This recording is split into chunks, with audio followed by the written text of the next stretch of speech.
Ashama akkam jirtu maatiiwwan odeessituuti. Nagaan hunduma keessaniif haa baay'atu jecha viidiyoo gabaabaa haalaan namatti toluu fi barsiisaa ta'e qabadhee isiniif dhiyaadheera. Subscribe fi like akkasumas share gochuun hanga dhumaatti na waliin turan affeerraa koodha.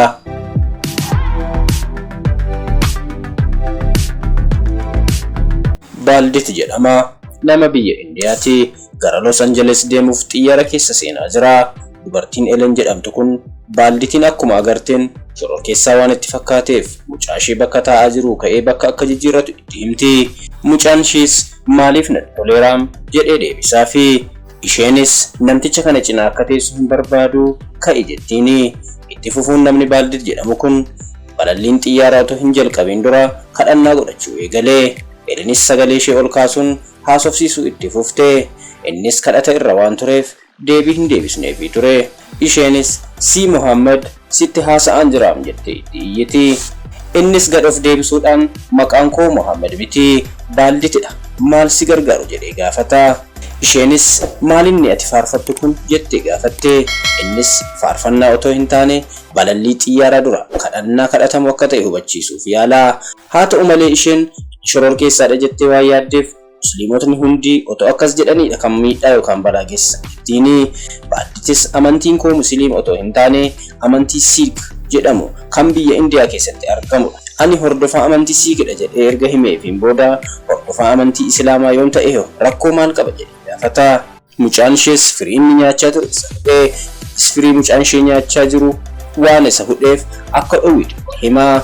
Yeroo kana isheen garuu itti baacaa gorsa kan si gaafate hin jiru. Maaltu si galchee si hidha laallatu jettee sagalee ishee ol kaasteetti iyyiti. Itti aansuunis keessummeessituun balallii sanaa dhufuun balalliin eegaluuf waan jedhuuf hundumti isaanii qabattoo akka hidhatan isaanitti himte. Ellenis keessummeessituu sana waamuun waan ishee yaaddesse tokko akka jiru itti himuun Baalditiin itti agarsiisti. Keessummeessituun sunis maalidha rakkoonsaa jettee wayita gaafattu hin dhageessuu faarfachaa jiraam. Maal jedhee akka inni shira nurratti xaxaa jiru eenyutu beeka jettiini. Keessummeessituun sunis imaltootni hedduun balallii xiyyaaraa otoo hin taasisiin dura kadhannaa godhatu. Keessumaa immoo Hindootni xiyyaara keessatti kadhannaa godhachuun isaanii kan baratame waan ta'eef waan sodaachisu hin jiru. Ati hin dhiphatin jettee deemte.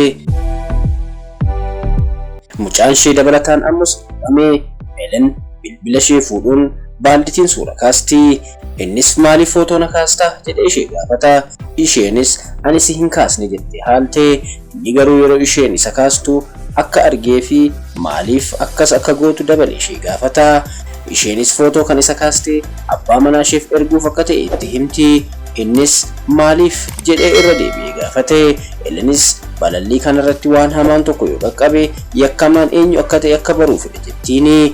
Innis waa'ee yakka maaliidha kan haasa'aa jirtu jecha yaadaan otoo wal qoccolaa jiranii keessummeessituun xiyyaara sanaa dhuftee maal tokko uumame isaan gaafatti.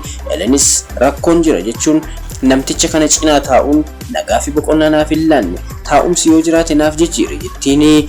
Keessummeessituun sunis duubarraan taa'umsi tokko qofti akka jiruu fi nama lama akka hin geenye itti himaatoo jirtu.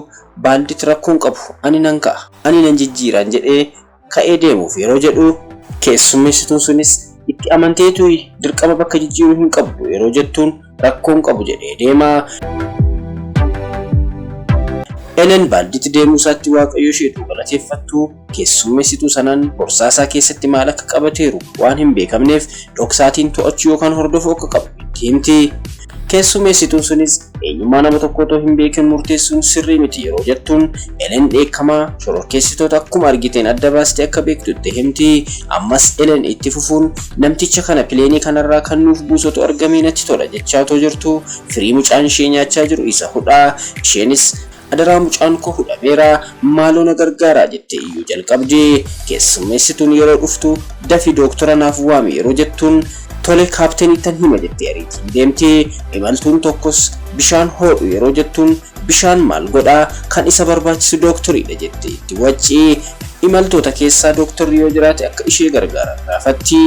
Yeroo kanas Baaldit ani nan gargaara jedhee dhufee mucaa ishee gargaaruuf wayita jedhu mucaa koo hin tuqin jettee itti wacci. Inni garuu firii morma isaa keessatti ukkaamame akka baasuu fi itti himuun firii isa hudhee ture baasaa fi mucaan ishees lubbuun isaa waan ooleef Baalditiin galateeffata. yeroo kana imaltootni hundi lubbuu mucaa kanaa waan baraareef baalditiif harka rukutu.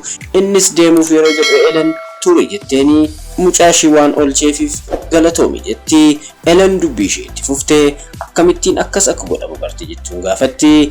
Innis ani akkan shororkeessaa ta'e kana battee dhugaansaa garuu ani dooktoriidha. Ammas balallii kanarratti kan na argite yaalii baqaqsanii hodhuu ariitii qabu hojjechuuf gara Los Angeles deema akka jirutti hima. Isheenis gaabbuun dooktora akka taate hin beekne ture yeroo jettuun eeyyeen ani dooktoriidha. Sila kadhannaa taasisaa kanan ture. Waaqayyo uumaan hunduma keenya nagaadhaan akka nu geessisuu fi caankeetiin isa jedhee hudhamee qufaa turuusaa waan argeef uumaan nagaa akka isa godhuu fi kanan kadhadhe jedhaani. Isheenis imimmaaniin hudhamaa dhuguma waa'ee mucaa koof kadhachaa turte. Maal akkan jedhee si galateeffadhu hin beeku. Yeroo kamiyyuu kitaaba qolasaa ilaalanii murteessuun sirrii akka hin taane amma bareera jettiini. Innis yeroo hundumaa namootni otoo hin beekin waan isaan hin taaneen eenyummaa nama sanaan alaa kennuufiin akka isa rakkisuu fi addunyaa nuti keessa jiraannu kan akkanaati jedhaanii. Baalditti deemuuf yeroo jedhu ture jechuun kana caalaa akka nuti soluuf bakka kee duraatti deebi'i ta'e jettiini. Sana booda kaapteenichi dhufuun waan uumame hunda waan dhagaheef teessuma kee gara VIP'tti jijjiirrachuu dandeessa jedhaanii. Baalditis lakki asuma naaf wayya jedhee deebisaafi.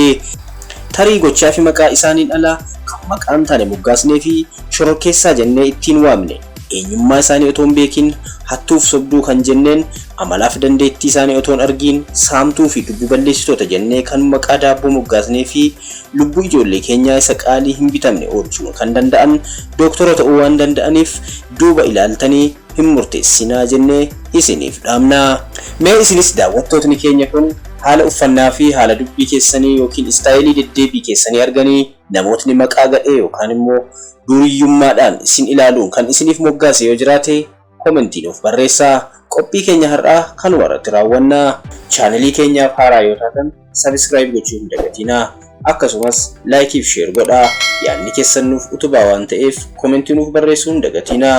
Qophii biraan hanga wal agarrutti nagaan nuuf tura.